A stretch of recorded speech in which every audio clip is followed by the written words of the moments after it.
शिरडी साईं बाबा भक्तों के अनुभव। जय जय साईं हरि। शिरडी दुनिया के सबसे महत्वपूर्ण तीर्थ स्थानों में से एक है।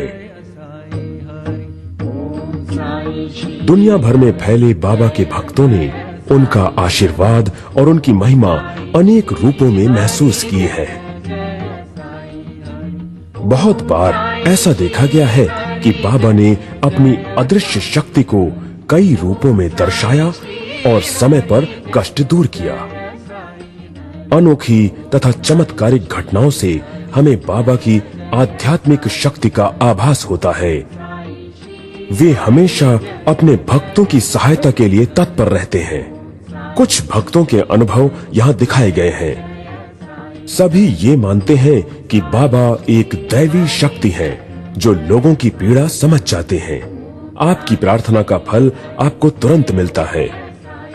खास तौर से बच्चों, उनके स्वास्थ्य तथा उनकी कुशलता के विषय में की गई शिरडी साईं बाबा की प्रार्थना का चमत्कारिक रूप से फल मिलता है। बहुत से माता पिता अपनी फरियाद लेकर शिरडी आते हैं और बाबा की कृपा से नतमस्तक हो जाते हैं।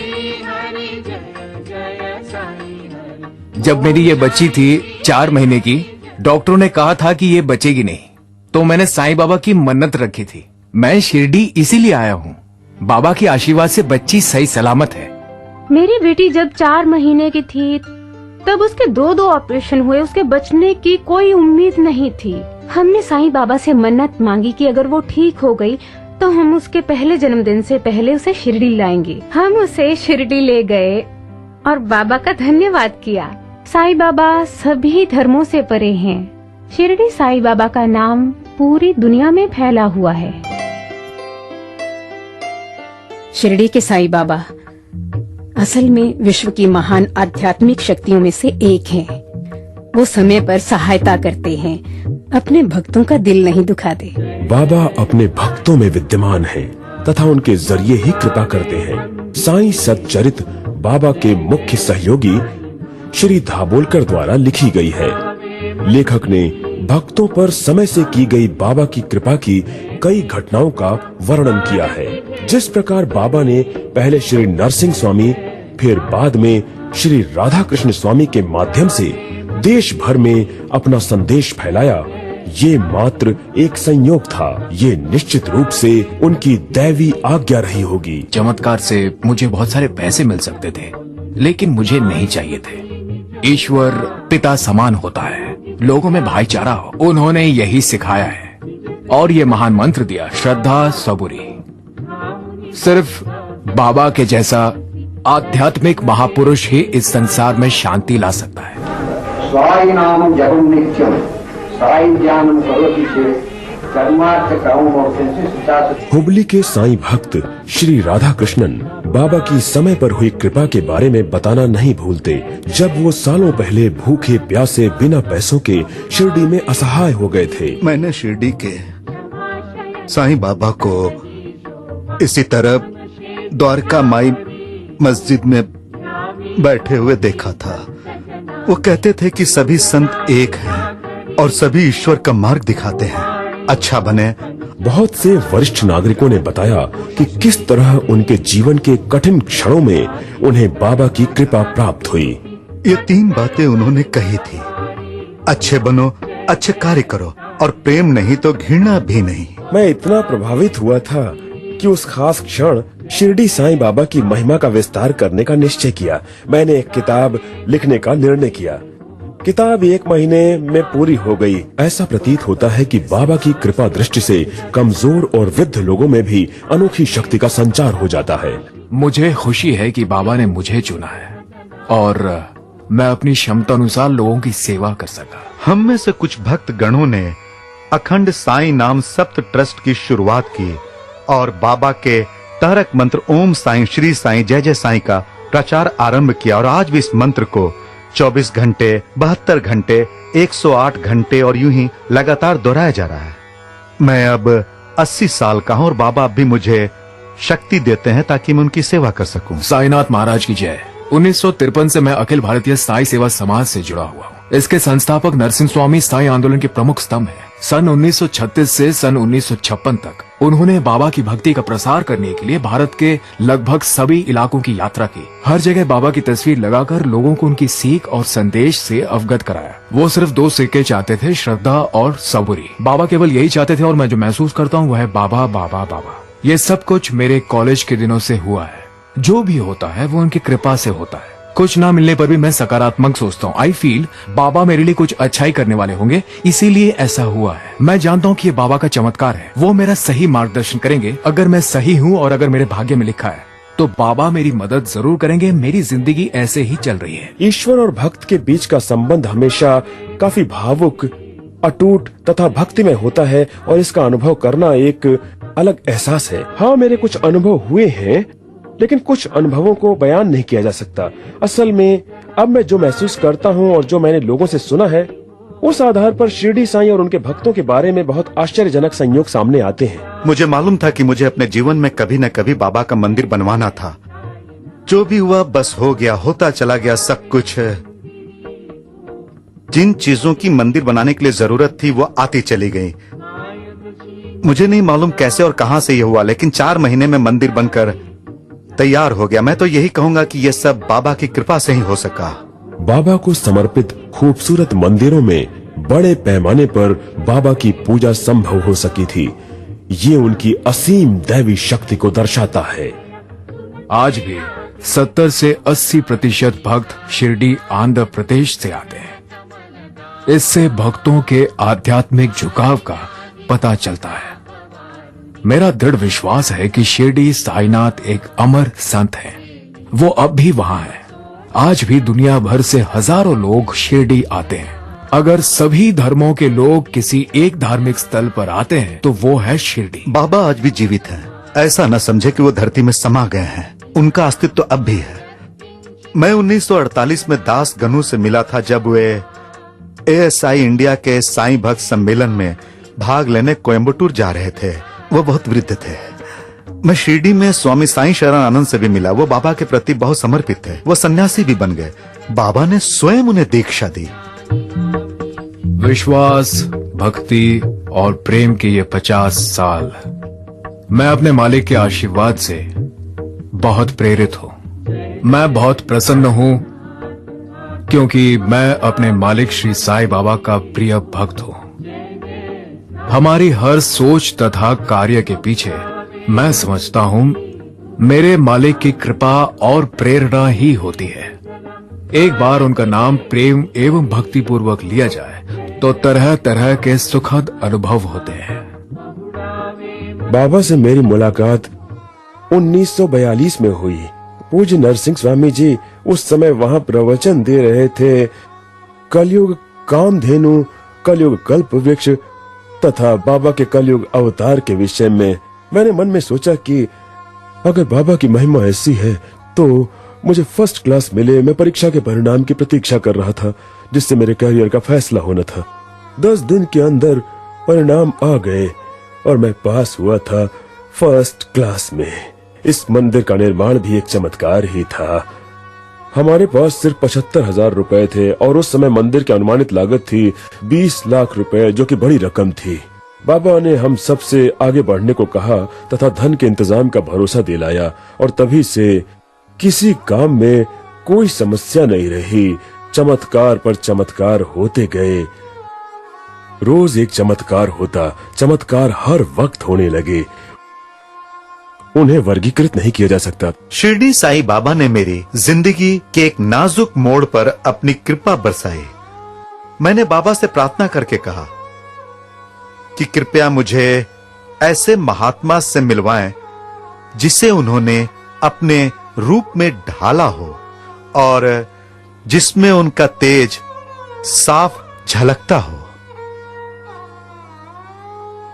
इसके तुरंत बाद मिस्टर खेर की स्वामी साईं शरण आनंद से मुलाकात हुई। ये बाबा के अंतिम जीवित साथी थे और बाबा के प्रमुख भक्त भी।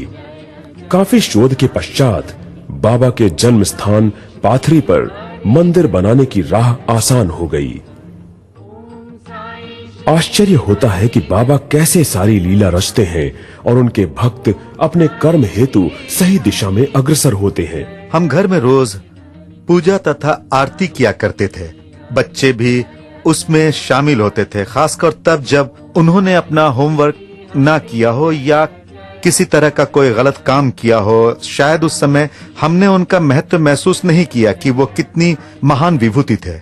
आज जब हम पुरानी बातें सोचते हैं तो समझ में आता है कि सबसे बड़ा खजाना जो हमारे पिता ने हमें दिया है वो वास्तविक धन नहीं है, बल्कि बाबा के जैसे महान गुरु हैं जो आज हमारी जिंदगी को नियंत्रित करते हैं। हमारे बच्चे ज्यादा खुशकिस्मत है क्योंकि काफी छोटी उम्र में ही उन्हें शिरडी ले जाया जाता है और वे बाबा के बारे में विस्तार से जान पाते हैं। बाबा निस्संदेह एक आध्यात्मिक शक्ति है। पीढ़ी दर पीढ़ी उन पर विश्वास बढ़ता जाता है। हमें बाबा पर इतना भरोसा है कि अच्छे या बुरे वक्त में किसी और की सहायता की जरूरत ही नहीं पड़ती। एक बार उन्होंने अपने भक्त के रूप में स्वीकार लिया तो आपकी रोजमर्रा की जिंदगी तथा सोच में बदलाव आएगा। आप किसी को नुकसान नहीं पहुंचाएंगे, लोगों से साफ दिल से पेश आएंगे और अगर आप गलत रास्ते पे चल भी पड़े तो एक प्यार भरा हाथ आपकी पीठ थपथपाएगा और इशारा करेगा कि सही रास्ते पे आ जाओ। शिरडी साईं बाबा जी हमारे जीवन में 50 साल पहले आए जब हम बच्चे थे। मेरे पिता उनकी तस्वीर लाए थे और उनसे बहुत प्रभावित थे।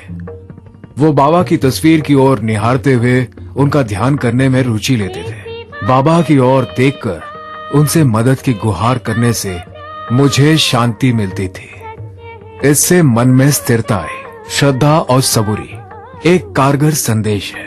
मेरे ख्याल से ये जवाब है उसके लिए जिसे मार्गदर्शन और सही जवाब की तलाश हो। मुझे पूरा विश्वास है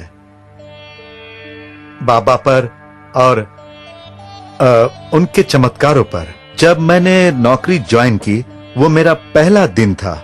मेरे प्रशासनिक अधिकारी ने मुझे जर्मनी के प्रतिनिधि मंडल को शिरडी के प्रमुख स्थलों पर ले जाने और पवित्र पुस्तक साईं सच्चरित की महिमा के विषय में समझाने को कहा। मैं कुछ नहीं जानता था। मैं मंदिर गया और बाबा से प्रार्थना की, बाबा अब आप ही मुझे संभालें। शिरडी साईं संस्थान में नए होते हुए भी तथा किसी कार्य के लिए प्रशिक्षित न होते हुए भी मिस्टर शाहने को विदेशी वीआईपी प्रतिनिधि मंडल को घुमाने तथा बाबा की टीचिंग्स के बारे में बताने को कहा गया। उन्हें पूरा विश्वास है कि बाबा की कृपा दृष्टि से ही वो ये सब कर पाए। बाबा ने स्वयं साईं सच्चरित में वर्णित सभी कहानियां सुनाई, वो भी मेरे मुख से। ये उनका ही आशीर्वाद था। एक दिन की बात है, बारिश के मौसम में मूसलाधार बारिश हो रही थी। रात के करीब 12:30 बजे किसी ने हमारा दरवाजा खटखटाया और जब मैंने खोला तो देखा कि कुछ अजनबी थे। अंदर आकर उन्होंने कहा, बाहर बहुत जोरों की बारिश हो रही है, बिजली चली गई है और यहाँ के सभी रेस्टोरेंट। फिर काली आंधी भरी आधी रात को जब लाचार भक्त उनके घर खाने की उम्मीद से आए तब उन्हें एक शक्ति का आभास हुआ और सभी भक्तों को भोजन मिल सका, जबकि घर पर खाने की व्यवस्था ठीक से नहीं थी। मेरी पत्नी ने खाना बनाया। सिर्फ 20 मिनट के भीतर ही इन 14 लोगों को खाना परोसा गया। उनके जाने के बाद बचा हुआ खाना उतना ही था जितना कि परोसने से पहले था। तभी मैंने महसूस किया कि बाबा ने स्वयं मदद की जब खाना बन रहा था। मैं बाबा को एक अनोखी शक्ति मानता हूँ। मैं कई बार अनुभव कर चुका हूँ और अन्य लोगों से भी सुना है कि बाबा अपने भक्तों की मुरादें सदा पूरी करते आए हैं जो सच्चे मन से उनकी प्रार्थना करते हैं। मेरे दिमाग में एक बात आई कि अगर मैं 1918 में बाबा के देहांत के समय लक्ष्मीबाई की बगल में खड़ा होता, तब जब बाबा ने उन्हें 9 चांदी के सिक्के दिए तब मुझे भी कम से कम एक सिक्का तो मिल ही जाता। और इस प्रकार उनकी बाबा से एक चांदी का सिक्का पाने की अंदरूनी इच्छा पूरी हो गई। उन्होंने कहा कि भारत के भूतपूर्व राष्ट्रपति ने आपको व्यक्तिगत रूप से देने के लिए ये छोटा सा तोहफा दिया है। जब मैंने तोहफा खोला तो वैसे ही 10 चांदी के सिक्के निकले। मैं चांदी के सिक्के देखकर चौंक गया और मेरी बहुत पुरानी इच्छा इस तरह पूरी हुई। बाबा कहते थे जिस आदमी की मुझे जरूरत है, चाहे वो 7 समुंदर पार भी हो, मैं वहां से यहां तक उसे खींच के लाता हूँ। आज बाबा के दरबार में मुझे बाबा की चारों आरती, बाबा के भजन गाने का, सेवा करने का जो मौका मिला है। जो भी मैं संगीत या भजन गाता हूँ तो सब बाबा का ही आशीर्वाद मेरे साथ है, ऐसा मैं महसूस करता हूँ। जब भी मुझको याद करोगे, जब भी मुझको याद करोगे मैं आऊंगा, जब भी मुझको याद करोगे मैं आऊंगा। शिरडी की समाधि में मेरे प्राण बसे हैं, शिरडी की समाधि में मेरे प्राण बसे हैं, शिरडी की समाधि में मेरे प्राण बसे हैं। ये शिरडी साईं बाबा की असली मूर्ति है। इसे मेरे दादाजी ने 1954 में बनाया था और शिरडी साईं बाबा की मूर्ति बनाते वक्त उन्हें कुछ खास अनुभव भी हुए थे। किसी भी मूर्ति को बनाने के लिए प्रोफाइल फोटोग्राफ बहुत महत्वपूर्ण होता है, यहाँ वो उपलब्ध नहीं था। मेरे दादाजी ने काम शुरू किया। उन्होंने पहले मिट्टी का मॉडल बनाया। उन्हें बाबा के चेहरे के बारे में कुछ अहम बातें जाननी थी और उनकी सही पसंद के बारे में भी। उन्होंने बाबा से प्रार्थना की, अगर आप हमारी सहायता करेंगे तो ये मूर्ति दुनिया में बेमिसाल मूर्ति बन जाएगी। एक दिन वो सुबह 7 बजे स्टूडियो खोलने आ गए। इससे पहले वो लाइट जला पाते, उन्होंने रोशनी की एक चमक देखी और बाबा स्वयं वहां थे। ये वही पवित्र स्थान है जहां बाबा प्रकट हुए थे। मेरे दादाजी ने बाबा का तेजस्वी मुखमंडल देखा। उनके गुरु के आशीर्वाद से उनके सभी संदेह दूर हो चुके थे। गुरु यानी श्री साईं बाबा। ऐसे अनुभवों के साथ उन्होंने मूर्ति पर लगातार काम किया। पहले ही नजर में कमेटी के सदस्यों द्वारा मूर्ति पसंद कर ली गई और ये बाबा की असली मूर्ति है और इसी मॉडल से समाधि मंदिर में जो बाबा की मूर्ति है वो बनाई गई थी। मूर्ति को स्थापित करते समय बाबा के सहयोगी स्वामी साईं शरणानंद, लक्ष्मीबाई तथा अन्य लोग उपस्थित थे। ये लोग मूर्ति देखकर बहुत प्रभावित हुए क्योंकि इन लोगों ने व्यक्तिगत रूप से बाबा को जीवित देखा था। इन लोगों ने मेरे दादाजी से कहा, बाबा इस मूर्ति के रूप में जीवित वापस आ गए और वे बहुत ही ज्यादा खुश थे। मूर्ति को तराशते समय एक बहुत अनोखा चमत्कार हुआ था। बाबा की मूर्ति के इस हिस्से को तराशने पर पत्थर से कुछ अलग तरह की आवाज आ रही थी। जिस हिस्से की मूर्ति में जरूरत नहीं थी वो अपने आप ही गिर गया। बाबा की आखिरी उंगली का हिस्सा अपनी जगह पर लगा हुआ था और ये एक अलग तरह का चमत्कार था। मेरे ख्याल से शिरडी साईं बाबा वहां उपस्थित थे और दादाजी का हथौड़ा उन्हीं की कृपा से चल रहा था और उन्होंने ही ये सब कुछ किया। अनंत कोटि ब्रह्मांड नायक राजाधिराज योगिराज परब्रह्मा श्री सच्चिदानंद सद्गुरु साईनाथ महाराज की जय। 1982 में पुजारी की जगह रिक्त थी और मैं नासिक त्र्यंबकेश्वर में पढ़ाई करता था। सोचा कि यहाँ आ जाए और ऐसा ही मैंने वहां अर्जी डाल दिया और मुझे कॉल आ गया। पर मैं यहाँ आने के बाद जब देखता हूँ तो हर कोई किससे को पूछता तो बोले पुजारी बनने के लिए आया है। मैंने कहा कि ये तो बाबा का मेरे जीवन में ये पहला चमत्कार है। हमारे पिताजी की यहाँ आने की इच्छा थी पर किसी वजह से यहाँ वो नहीं पहुंच पाए, तो हमारे पिताजी की पूरी इच्छा करने के लिए भगवान ने उनके बेटे को यानी हमें यहाँ बुलाया। पिताजी ने बहुत मुश्किल से हमें आने जाने का किराया दिया क्योंकि पिताजी हमारे जन्म से नहीं पर ऑपरेशन फेल होने की वजह से अंधे बने थे।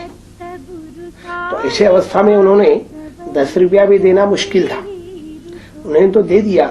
यहाँ आने के बाद हमने सोचा कि हमको यहाँ कौन रखेगा, जिस तरफ देखो वहाँ पुजारी बनने के लिए लोग आए। मैंने बोला कि बाबा आपने मुझे बुलाया काहे को? एक तो मैं मेरे अंधे पिताजी की बात। श्री सुलाखे जो बाबा के समाधि मंदिर के मुख्य पुजारी हैं, उनका मानना है कि वे बाबा द्वारा उनके चयन और आशीर्वाद के कारण ही यहाँ हैं। वे एक गरीब परिवार से थे और तमाम कठिनाइयों और मुश्किलों से जूझते हुए वर्षों पहले शिरडी पहुँचे थे। 1982 से मैं यहाँ सदा निम्ब वृक्षस्य मूलाधिवासात् सुधास्राविनक्तिक्तमप्यप्रियन्तम् तरुं कल्पवृक्षाधिकं साधयन्तम् नमामि ईश्वरं सद्गुरुं साईनाथम्। वो हमेशा देते हैं कि वो हमारा कार्य नहीं लगता, वो बाबा का प्रभाव लगता है। आप इसे महसूस कर सकते हैं। ये आप तब भी अनुभव कर सकते हैं जब आप कोई कार्य किसी तरीके से करना चाहते हैं और नहीं कर पाते हैं। वो भक्तों के जरिए ही कृपा करते हैं। यहाँ तक कि साईं सच्चरित में वो कहते हैं, मैं तुम्हारे जरिए लिखूंगा, तुम केवल एक माध्यम हो। उसी तरह आज भी वो लोगों के माध्यम से कृपा करते हैं और ऐसा करके आनंद का अनुभव करते हैं। हालांकि मेरे अपने खुद के कई अनुभव रहे हैं, वे बहुत व्यक्तिगत और निजी हैं, जिन्हें बताया नहीं जा सकता। यहाँ एक व्यक्ति है जो आपके शिक्षक और गुरु हैं, आपकी प्रगति में सहायक, और जब आप एक निश्चित स्थिति में पहुंच जाते हैं तब वो आध्यात्मिक प्रगति हासिल करने के लिए आपका मार्गदर्शन करते हैं।